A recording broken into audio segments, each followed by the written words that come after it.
What's going on, everybody? It's your boy Jobbers and Goons, and in light of recent videos doing extremely well where I kind of talk to you guys about updated comics, things going on in the current landscape and fiction, we're gonna go about that today because I read the new Sabretooth run and his King in Hell story is wild as shit. Absolute classic story already. Before we begin, make sure to smash the like button. Let's get this to 200 likes if you love videos like these. I'll kind of count it towards comic book reviews as well as Goon Explains, as I'm kind of explaining this version of Sabretooth. But it's an amazing story. I'm super excited to get into it. And if you want me to cover your favorite stories, favorite characters, and talk business in general, make sure to join my Discord, as well as hit me up on my Discord as well to talk business. I have new deals going for videos and whatnot. But anyways, guys, without further ado, we're gonna get into this story. I hope you guys are excited, and let's begin. This, of course, is the Sabretooth solo run recently that started in 2022, and it really piggybacks off the latest X-Men landscape, which, by the way, is absolutely amazing. And in this run slash landscape, essentially there's this island called Krakoa that's this infinite, almost sentient being that exists, and the X-Men use it to now live there in their own, what they call a perfect society. They sent Sabretooth out on this recon mission. It did not go well, plus Sabretooth did his usual hood rat shit upon the mission, being super violent, and they sentenced him to prison. Now, this prison, obviously, it's on Krakoa, but when they sentence him, he's like, yo, I'm gonna kill everybody here. Not only am I gonna kill you, I'm gonna kill everyone in your family. Like, this is real. This is generational beef now, just because y'all are being assholes. And they technically also cast him out under false pretenses. And what I mean by that is, it was according to the sacred laws of Krakoa, but his actions, they occurred prior to these laws taking place. So you're punishing him for laws that didn't exist at the time. And that's kind of going to be a running theme throughout this entire story that makes it amazing. But he is thrown into the pits of Krakoa. Now, what are the pits of Krakoa? Like I said, this is an infinite sentient being. So naturally, it has layers and aspects to itself that are wild to consider when you really break them down. One of these would be the pits. Now, the pits, no one's quite sure what it is. They just know it's a part of Krakoa. It's its own supposed, like, void, a neutral zone, so to speak, almost this pocket realm of nothingness that can be used to contain beings. And when Sabretooth gets sentenced there, he's like, look, man, I know y'all sent me to this shit. It's supposed to be so crazy that you don't even know what it is. But that's okay. I'm not going to get cooked like that. I'm going to get out of here. I'm going to make a play, and there's nothing you can do about it. So this is a Sabretooth who has, at this point, completely dedicated himself to the idea of escaping whatever the hell the X-Men, including the council that has the likes of Professor X and Magneto on it, they've sentenced him to this shit. And he's pissed, but he's like, I'm going to get out. And upon this point in the story, we see him, what we assume, and we do later find out, is him subjected to this realm he's in. It's a landscape. We find him in the woods, and he goes and fights a bear. And as he's doing that, he's kind of talking about how he's always known what he is, right? He knows his natural place in this world. He knows his existence in its purest sense. He knows who he is. And that's always been the best thing for him. It allows him to naturally act. And so he brawls with this bear, and then he gets ran down on by a contingency of the X-Men. And they are like, yo, you're tough pulling up on a bear. Why don't you pull up on us? And he's like, yo, I'm Sabretooth. You know I'm not pussy. Like, why are y'all running down on me like this, disrespecting me? So he's immediately down to fight them. Now, this is crazy because we already see he's literally taking on a contingency that includes the likes of Jean Grey that tried to mind hack him. He tanks that, keeps fighting, tears everybody apart, absolutely destroys Nightcrawler, which you guys know as me being the residential Nightcrawler hater. That was amazing to see. And he tears through them. He actually wins. This is a situation in which Sabretooth actually completely managed to clean house of the X-Men, showing potentially his wild, chaotic nature really does make him that formidable. And this is when we see the scene transition over to Sabretooth in a prison/holding cell, talking to what appears to be some kind of lawyer.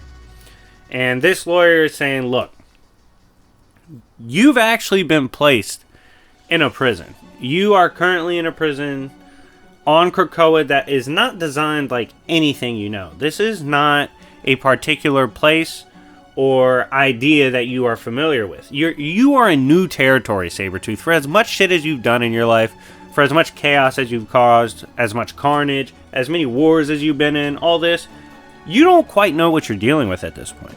And Sabretooth is kind of annoyed with this. He's like, look, man, I've escaped every prison I've ever been put in. You can't hold me.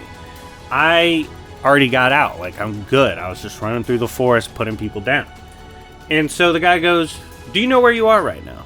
Do you know what prison you escaped? And he goes, sure. And he goes, no, you don't know. And that's a problem. You are indeed locked up in a place where your mind and body essentially hang in nothingness. They are forever neutralized. I am offering you the choice to sign a contract, remain physically here, but you can allow your mind to wander and remember everything that's going on. Because to this point, you can't remember, because that's one of the policies of this new prison, the Pit. That's kind of how it works. But you can find a way out of that, sign this mental contract, and allow your mind to be free. And he does so. We see this dope image of him signing the contract and moving on. Now, with this mental freedom, the landscape of this void/prison realm completely changes. He immediately starts thinking about everybody that's done him dirty. He's like, man, I've had so many ops throughout my life. I've beefed with, the usual suspects like the X-Men, but there's obviously others. For example, Iron Fist. If you guys don't remember, Iron Fist has that embarrassing moment where he beat up Sabretooth while essentially depowered, blindfolded, right? Sabretooth knows. He's like, look, man, I'm the big dog. I can't take that kind of embarrassment. I need to be able to spin the block. We saw he was butchering everybody. Essentially, this realm changed into a landscape of nothing but Sabretooth's ops. Think about that. Sabretooth is so crazy. He's so badass. And smash the like button if you are a Sabretooth fan. He's so crazy and badass that he forged a realm of nothing but straight enemies he wants to get even with. And he goes about doing so. And in this landscape of absolute carnage, Sabretooth really starts wondering to himself, he's like, I've kind of torn through everybody I've ever had a problem with. I've kind of gone through every beef I could possibly harbor at this point. Is there anything beyond what I'm currently doing? Is there more to life than what I've already accomplished? Or is this the end for me? Just someone who got his get back and just settles down. But that kind of existence, it just doesn't make sense for a character like Sabretooth. And that's when we see his mind wander to a feral council. This is where we see three versions of Creed meeting up. We have Child Creed, a more bloodthirsty, irrational, act on the spot like a literal child with power. And then we have the Beast, or what appears to be a regular Sabretooth, who more so spins the block out of control and does his thing. He's the one really going forth and putting in the work in the field. And then we see a much more polished, regal Victor Creed that likes to emphasize that while yes, Sabretooth or Victor Creed is a vicious, wild mutant, one of the best killers and hunters to ever exist, there's more to him than just dumb savagery. He is cunning. He is one of the more lethal battle minds out there because of his savage nature, his ability to win in all the wars he's been in. He didn't do that for nothing. It's forged him into something more. And the council decides that they are going to take this realm and make it their own. They are going to forge their identities across the landscape. And this is when we see new ways of conquest, war, and adventure take place. There is a King Creed who is essentially going around taking on the different hordes and armies spread throughout the worlds, right? And after he does so, after this conquest, every single battle he wins in armies he falls, he leaves the mark of Creed. The bloody reminder that this is his realm and these are his wars that he has won. This is amazing to read, by the way. This is crazy. Like, Sabretooth is really in this bag right now. And you're going to see why the landscape favors such a crazy interaction for him. Like, he gets to do all this wild shit. We start off seeing this almost like Viking / Old King style conquest from Creed. We see he shifts over and actually starts this almost galactic hit squad called the Starjammers. He's running this crazy version of the Starjammers, and they've literally hit several star systems. They are wasting no time spreading their influence of chaos throughout the stars. As he puts it, they operate as he perceives the dark side of the CIA to operate. So they're flying through, doing all this crazy shit, catching all these bodies. Even the Shi'ar Empire falls. And this is an absurd happening. And we see at this point that it is the mind and will of Creed that's reshaping this realm, this void, into his own personal paradise of chaos. And the power of his mind and adventures led Creed to forge essentially his own stories and realm within Krakoa. This dream realm he's in, this almost astral state, it starts bleeding through to the upside of Krakoa for the other mutants. They start seeing Victor, in which they tried to pretty much brush it off as either them hallucinating, imagining things, or having bad dreams. But they see Victor Creed and his impact in this realm and the way he's forging this realm through his sheer mind and will is starting to bleed through to the other sides of Krakoa. We then see confirmation of the truth. Sabretooth has figured out, whether through himself or through the accumulation of the Feral Council as well, that he has indeed taken complete control of this realm. This realm is his now. It's his to be remade and forged. And he admits, he says, look, I know we've taken this realm. I know this realm is in the image of me. But I haven't mastered who I am and what I do here. And he said, I'm going to take steps to perfect my power, master what I got going on. But in terms of what's going on right now, I need to figure out how to perfectly make this hell, and then we go forth to take all of Krakoa. All of Krakoa will know hell. Specifically, they will know Sabretooth, bitch. And it's so hype at this point, you're like, man, Sabretooth 100% deserves this, because 1, they kind of did him dirty. 2, he's always been a badass. And 3, Krakoa is just this amazing addition to X-Men storytelling that's really opened the floodgate. Now, several mutants are sentenced to the Void, but realize the Void is not what they think it is. It's been forged into a hell realm. There are several mutants. If you want their names in particular, we have Necra, Oya, Melter, Third Eye, and Madison Jeffries. They have all fallen into this landscape, and they're trying to figure out what's going on. For one reason or another, they have been sentenced to this void to exist in what's supposed to be a fair prison, right? No pain, no torture, none of that. Just essentially a massive timeout. But when they get there, it's hell, and Sabretooth is in charge. And so they immediately start brawling with Sabretooth, trying to tear him apart. And he's having fun with it. He's like, hey, I actually like the way you guys fight. This is pretty interesting. And he takes his time letting them think they're hurting him, but they really can't do shit to him here. This is his route. And eventually, he lets them know, look, we can fight, that's cool, but you're really not doing shit to me. We need to team up. And he says the mutants here, we've been cast out. And honestly, in some of the most vile and mistreated ways. We didn't deserve that shit.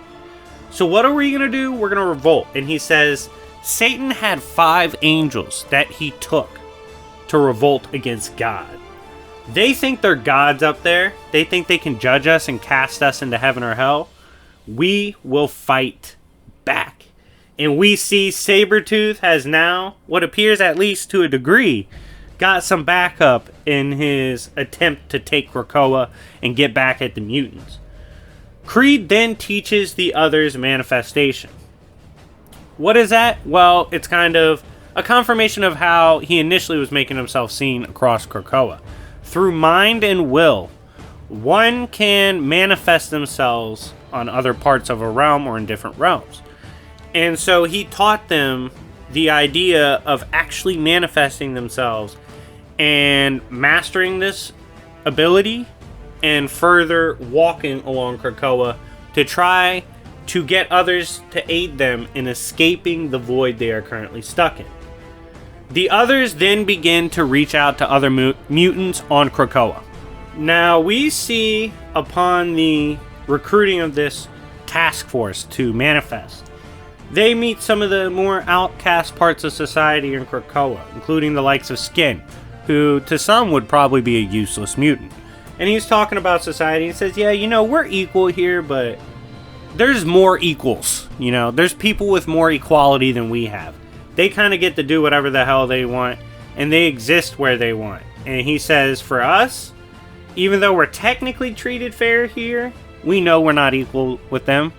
We know they don't see us on equal terms with them.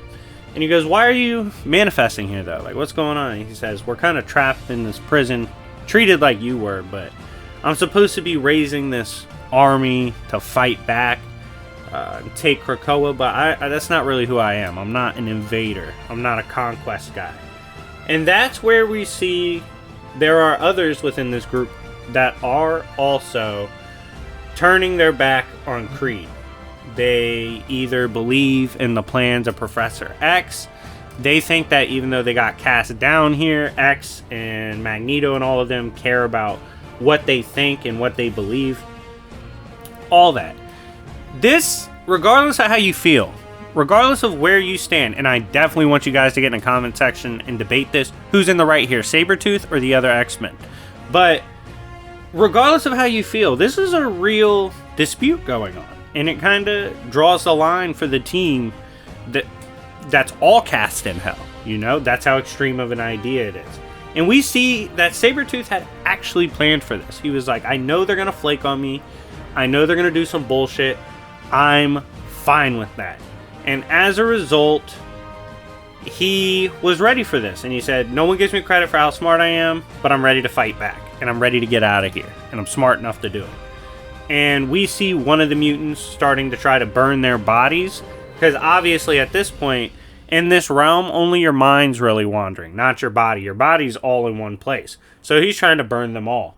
And we see at this point, Sabretooth is an absolute beast on the astral plane. It's confirmed this part of Krakoa has access to the astral plane. And Sabretooth bending this realm, moving around in this realm, influencing this realm. It's so potent, so powerful, it's almost like a nuke going off in the astral plane. That's how potent the mind and will of Sabretooth is. I think it's so dope that they're highlighting this, because this is the dude that literally beats with Wolverine for lunch. He's a tough motherfucker. Like, for him to be built like this makes complete sense. And we see this forced ventures he's been on due to his imprisonment. The forging of his own hell.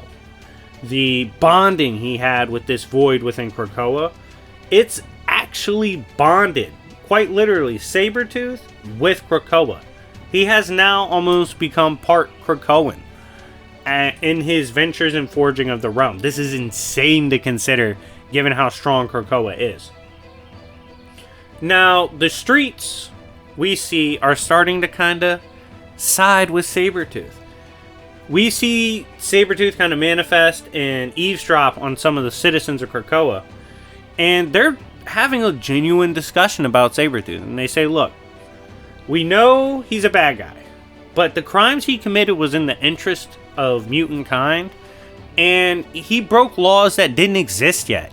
So how can we just punish him and throw him into some void because he's a bad guy, you know? Is that what we do here? If we don't know how to handle someone, we just throw them away forever?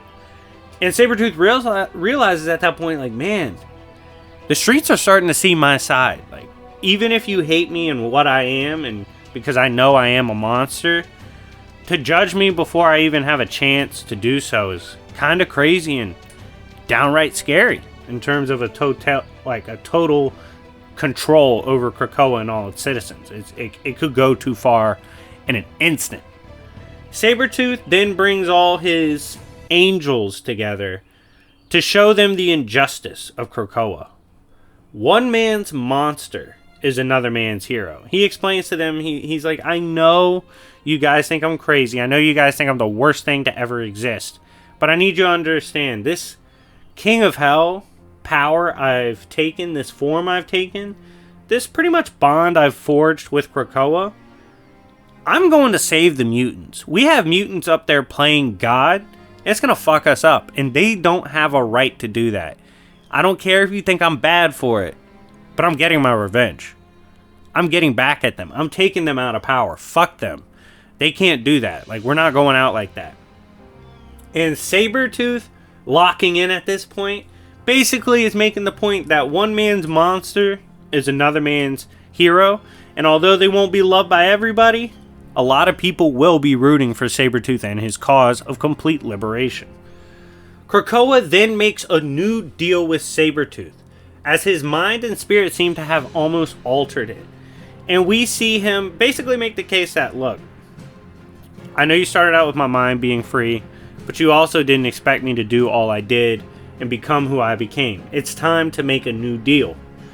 And the Krakoa projection says fine. And we see what's pretty much implied at the end, Sabretooth completely escaping this void. He completely escaped this hell realm. He truly did become the king of his own hell, this pocket realm, this void within the Krakoa. And who knows how strong it's going to make Sabretooth now. But yeah, he's out. It looks like he's about to spin the block. It's a crazy story. And overall, King in Hell, Sabretooth is an amazing Marvel story. One of the best stories from Marvel in a long time. Let me know if you liked it. Let me know if you enjoyed this breakdown and explanation of King in Hell and King of Hell, Sabretooth. I had a blast reading it and working on this. Again, if you want to read the story or want a link to the story, definitely hit me up on my Discord. And if you want to talk business, hit me up as well. But anyways, it's been your boy Jobbers and Goons. Make sure to like and subscribe, and I'll see y'all later. Peace.